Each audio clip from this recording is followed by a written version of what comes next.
안녕하세요. OTV 뉴스입니다. 오늘 호주 성인의 50% 이상이 2차 백신 접종을 완료한 것으로 전해진 가운데 지난 밤새 NSW주에서는 1,043명의 신규 감염이 보고됐고 11명이 추가 사망한 것으로 알려졌습니다. 사망자 11명 중 10명은 예방접종을 받지 않았던 것으로 알려졌고 40대 남성이 자택에서 숨진 가운데 사망 후 코로나 바이러스 진단을 받은 것으로 전해졌습니다.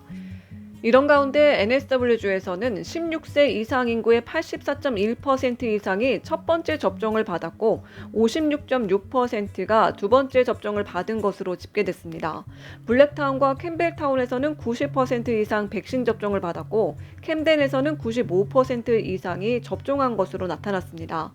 뿐만 아니라 12세에서 15세 10대의 3분의 1이 1차 예방접종을 받은 것으로 전해졌습니다.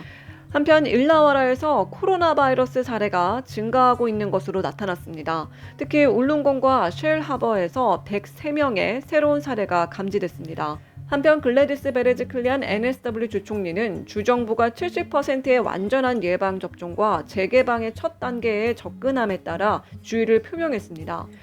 베레즈클리안 주총리는 자유의 날과 같은 용어를 사용하는 것을 항상 경계한다고 말했는데요. 그 이유는 우리가 개방을 시작할 때 단계적으로 시작해야 하기 때문이라고 말했습니다.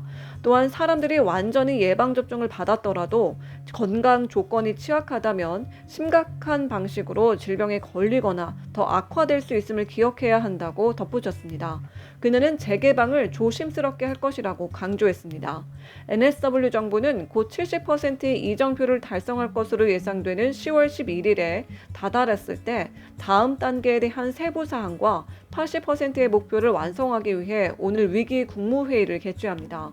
전염병 전문가인 로버트 부이 교수는 주 전체에서 80%의 백신 접종률에 도달하면 다음 단계가 매우 빠르게 진행될 것이라고 믿는다며 자유의 날이 오더라도 테스트와 사회적 거리두기, 마스크 착용은 계속 시행될 것이라고 말했습니다. 하지만 상점과 영화관에 갈 수 있고 여권을 가질 것이라고 설명했습니다. 오늘 위기 내각에서 논의할 것으로 예상되는 다른 사항은 경기장 스포츠 경기와 어린이 및 지역 사회 스포츠, 결혼식과 장례식 손님, 집에 얼마나 많은 방문자가 허용될 것인지 등입니다. 한편 NSW주는 QR코드 체크인 앱인 서비스 뉴사우스 웨일스에 연결된 백신 여권을 10월 6일부터 시범 시행할 예정입니다. 이에 더해 좋은 소식이 있었는데요. 2차 백신 접종을 모두 완료한 승인된 유학생들이 올해 말부터 뉴사우스 웨일즈주로 돌아올 예정입니다.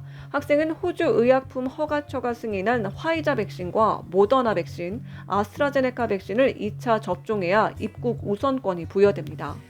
이렇게 백신 접종률이 꾸준히 상승하는 가운데 뉴사우스 웨일즈 정부는 예방접종을 받은 주민들에 대한 감사의 표시로 도시 주변의 여러 공원과 공공장소에서의 음주 제한이 일시적으로 완화될 것이라고 말했습니다. 센테니얼 파크렌즈와 파라마타 공원, 로얄 보타닉 가든 및 웨스턴 시드니 파크렌즈와 같이 이미 음주가 허용된 지역은 변경 사항이 없습니다. 하지만 피크닉 참가자들은 기존의 건강규칙을 계속 준수하고 모든 사람이 책임감 있게 술을 마시고 모든 쓰레기를 처리해야 합니다. 또한 여전히 LGA 이내 또는 집에서 최대 5km 이내의 공원만 방문할 수 있습니다. 그렇다면 언제 어떤 공원에서 가능해질까요? 2021년 10월 31일 일요일까지 낮 시간 동안 음주가 허용되는데요. 지역은 아래 설명란에 첨부해드리도록 하겠습니다.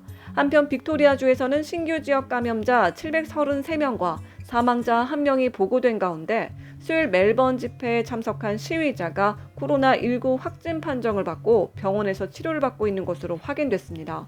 이에 따라 멜번에서 계속되고 있는 시위가 델타 변이 바이러스 확산을 촉진하는 슈퍼 전파 사건이 될지도 모른다는 우려가 제기되고 있습니다. 빅토리아 보건당국은 공중보건조사가 진행 중이며 시위 참석자 중 아무리 가벼운 증상이라도 코로나19 증상이 나타난다면 즉시 진단검사를 받을 것을 촉구했습니다. 이런 가운데 빅토리아주 경찰은 금요일 추가 시위에 대비하고 있습니다. ACT주에서는 신규 감염자 19명이 보고됐고 이 중 최소 13명은 감염 기간 지역사회에서 활동한 것으로 알려졌습니다. 12명은 기존 클러스터와 관련됐고 나머지 7명은 출처가 확인되지 않았습니다.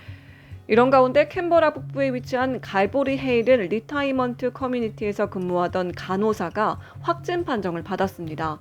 이 간호사는 2차례 백신 접종을 모두 마쳤고 근무 시 보호 장비를 착용한 것으로 알려졌습니다.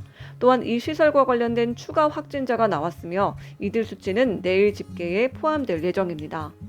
퀸즐랜드는 밤새 코비드19의 새로운 사례가 0건을 기록했으며 마스크 제한이 약간 완화됐습니다. 스티븐 마일스 부총리는 마스크와 관련된 대부분의 제한이 유지되지만 사람들은 먹거나 마실 때뿐만 아니라 장소에 앉았을 때 마스크를 벗는 것이 허용될 것이라고 말했습니다. 변경사항은 또한 학교 학생들이 일단 착석하면 마스크를 벗을 수 있음을 의미합니다.